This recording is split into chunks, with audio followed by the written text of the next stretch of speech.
Democrats, today is Monday, January 23rd, and it's time for the Chair's Daily Life. Happy Monday. So today is the 23rd. We are one day off of the celebration or commemoration at this point of the passing of Roe versus Wade. We almost made it 50 years before it was overturned. It has been overturned, and I just want to mention it so that we don't lose sight. It is hopeful that an organization, a nonpartisan organization, is going to put together an initiative petition that will bring Oklahoma back in alignment with 2023. Currently, we are in alignment with 1934 with our reproductive rights status. And so I just want to make sure that we keep in mind that we almost made it 50 years of people in their childbirth years being able to have bodily autonomy, and we stopped just short. So just want to take time and mention that. But I've been on a roll for the last couple of weeks talking about the mixed messaging and the double standard set by the Republican Party. On a national level, George Santos and Marjorie Taylor Greene and Terry Gosar have all been given seats on important committees. George Santos, who is under investigation for ethics right now. Marjorie Taylor Greene, who was kicked off of committees because of her behavior. Terry Gosar, who was kicked off of committees because of his behavior. They've now been given seats on committees. Important committees. Meanwhile, there's a threat that Eric Swalwell won't be seated on committees, and that Adam Schiff won't be seated on committees, and all because of vendettas, because they're mad at them. You can't have it both ways. Either you're saying it's okay that Marjorie Taylor Greene has committees because she was elected, but then so were Swalwell and Schiff. You have to be consistent, and that's a problem. Now, back at home, there's some inconsistencies, and once again, I'm talking about education because education is a big deal here in Oklahoma, and their nefarious plans are big and widespread.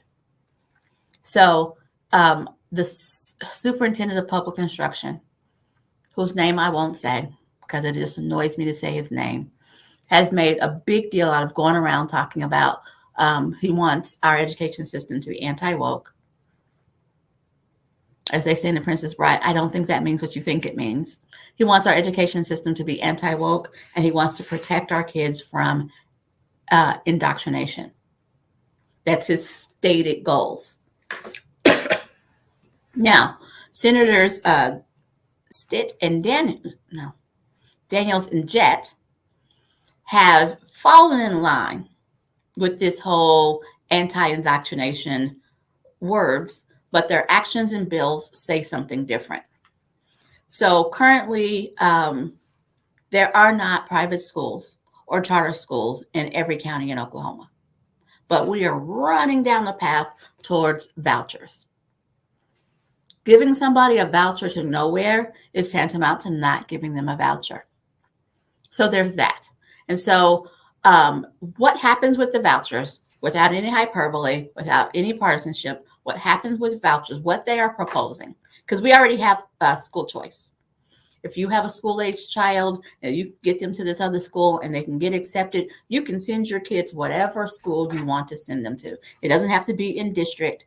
You can send them to whatever public school you want to send them to, and they still are subject to public dollars. We have that now. It's called school choice. Now we're redefining school choice. And the new definition is you get to choose where your kids can go, regardless if you can afford it or not. We will take from some kids and give it to your kids. That's the new definition of school choice. And so what they want to do is take kids from public schools, or actually what they want to do is they want to give kids who can already afford private schools coupons so their parents don't have to foot the entire bill. That's what they want to do. And they should just say it so that the folks who think, oh, this might be my choice to send my kid to a private school will understand, no, it's not. This is not for everyone. This is for a very select few. In the bill that they wrote up, and I'm going to get to it, but I want to make sure that you guys understand. In this bill, they cited that we're not going to make any requirements, any additional requirements if kids go from public schools to private schools. Former Superintendent Hoffmeister, when they talked about this while she was in office, she said she wanted to put in a restriction or a clause that a private school couldn't discriminate against kids with disabilities or discriminate against kids or teachers based on their religion. And they balked at it. And so the language in these new bills are saying no more restrictions, and it doesn't matter. We can restrict whether we hire a teacher based on our religion. We can restrict whether we accept a kid who has disabilities. So be clear that the vouchers and the choice and the promise and all of that jazz will be allowed to discriminate against someone, a teacher or a student, based on their religion, and they'll be allowed to discriminate on someone based on their abilities.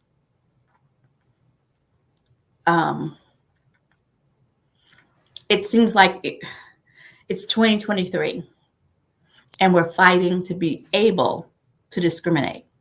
Rather than fighting to eliminate discrimination, we're fighting to be able to discriminate. And they're proud about it. They did a whole press conference where they talked about it and gave quotes. They want to be able to discriminate against a teacher. They want to be able to make a teacher declare that they're a Christian. They want to be able to declare that this kid can't go because of their religious. It just doesn't make sense. They want to take public funding. They want to take public dollars, and public schools have a certain amount of scrutiny. They want to take the money, but they want to leave the restrictions elsewhere. They want to be able to restrict who can come to the school. Now, here's the thing. Currently, you only have school choice where you can move your kid around if your county has more than 10,000 students. And there are about 20 counties in Oklahoma who don't have a population of 10,000, not 10,000 students, a population of 10,000. And there are about 20 counties in Oklahoma that do not have a population of 10,000. So those folks just don't even get a choice. They're stuck with the school that's there. And if that's the case, why aren't we trying to make those schools better? Why are we still looking for ways to take more money? Now, if you live in one of those 10 counties, you're not eligible for school choice under this new plan. Just not eligible. Unless you live in what they're calling a trigger district. So if you live in small county Oklahoma and you can prove that your kid is being indoctrinated, you get to transfer your kid to a private school or a charter school and take those funds with you. Now, let's talk about what the definition of indoctrination is. I don't even know if I want to talk about the witch hunt that this is going to kick off. But the definition of indoctrination is if your school has any disparagement of the oil and gas industry or talks about climate change, then you get to take those school dollars with you. If your school allows a transgender student to use the restroom of their true identity, you get to take the dollars and leave. If your school takes into consideration the whole child and wants to consider social emotional learning, you get to take the dollars and leave. If your school talks about animal rights, if your school violates HB 1775, which we all know now, all that has to happen with HB 1775 is somebody has to say it. So they've created this big loophole that if you don't qualify, you can qualify if a school doesn't teach in the way non-educated legislators want schools to teach. Now, if that's not indoctrination, I don't know what is. They want to dictate the minds and religion of students. And they're setting the laws and the rules to dictate the mind, abilities, religion of students, all in the name of not indoctrinating. It makes me uncomfortable that our superintendent of public instruction and these particular legislators have no idea what the word indoctrination means. And I guess that's the positive side. I'm hoping they don't know what it means, because if they do know what it means they're being cynical and they're insulting our intelligence. Neither one of them is okay. That's what we have to face. That is what is going on right now.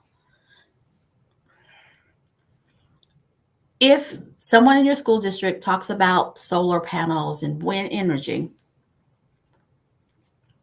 that makes it a trigger school who's doing indoctrination. Meanwhile, solar energy and wind power is thriving in rural Oklahoma. Just can't talk about it. So if your parents work for it, just can't talk about it. If your parents own a wind, just can't talk about it, because that's indoctrination.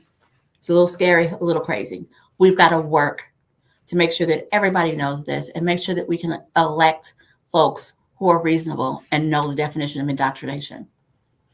Join me tomorrow, because tomorrow I'm going to talk about how to join the party, how to get active in the party, how to hold office in the party. I'm going to spend my time tomorrow talking about that. I hope that you will join me tomorrow at 4:15.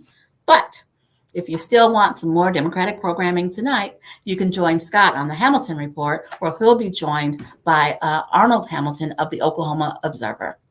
Thanks for joining me, and I'll see you tomorrow at 4:15.